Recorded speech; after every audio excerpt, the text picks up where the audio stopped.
नमस्कार, स्वागत आहे तुमचे आमच्या चॅनलमध्ये। आवाज महामुंबईचा, शोध बातमीचा, कौल मनाचा। चला तर मग आमचे चॅनल शेअर करा, लाईक करा आणि सबस्क्राइब करा। धन्यवाद।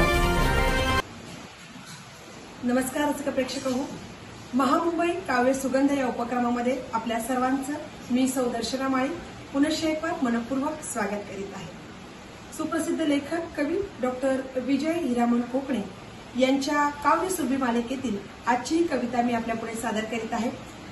कॉलेज विश्व एक प्रवास या त्यांच्या सुप्रसिद्ध काव्य संग्रहातील ही एक अत्यंत प्रसिद्ध झालेली अशी कविता आहे आणि कवितेचं शीर्षक आहे माझी सखी कशी असावी। माझी सखी कशी असावी। प्रत्येकाची एक कल्पना असते की माझी मैत्रीण, माझी सखी अशी असावी, ती अशी दिसावी। या बाबतीत सुंदर वर्णन केलेली ही एक कविता आहे। मैत्रिणी जरी कितीही असल्या जीवलग मात्र एकच असावी।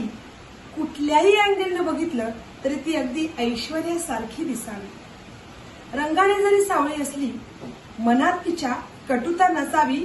मी जरी दुरून दिसलो मनातल्या मनात खुटका नसावी। आकाशातल्या पऱ्यांनाही तिच्या सौंदर्याची जलस असावी। आकाशातल्या पऱ्यांनाही तिच्या सौंदर्याची जलस असावी। कुठल्याही अँगलनं बघितलं तरी ती ऐश्वर्यासारखीच दिसावी।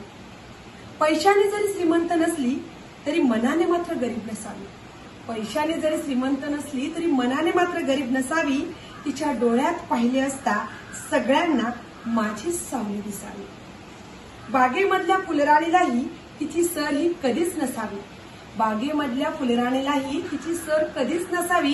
कुठल्याही अँगलने पाहिलं तरी ती ऐश्वर्यासारखीच दिसावी। रस्त्यावरून जाता येता तिची नजर खाली असावी। रस्त्यावरून जाता येता तिची नजर खाली असावी। मात्र स्त्री जातीवर संकट येता ती नेहमीच पेटून उठावी। पुरुषांनाही मागे टाकण्याची तिची जिद्द असावी।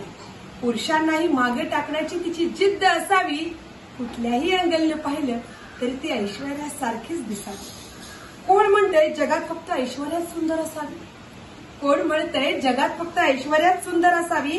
माझी राखी सावळी असली तरी ती ऐश्वर्यालाही पुरून उरावी। माझी राखी सावळी जरी असली तरी ती ऐश्वर्यालाही पुरून उरावी। जगात कितीही सुंदर असल्या तरी माझ्या सखीसारखी नसावी। शेवटी कुठल्याही अँगलने बघितली तरी ती ऐश्वर्यासारखीच दिसावी आणि ती फक्त माझी बायकोच असावी। धन्यवाद।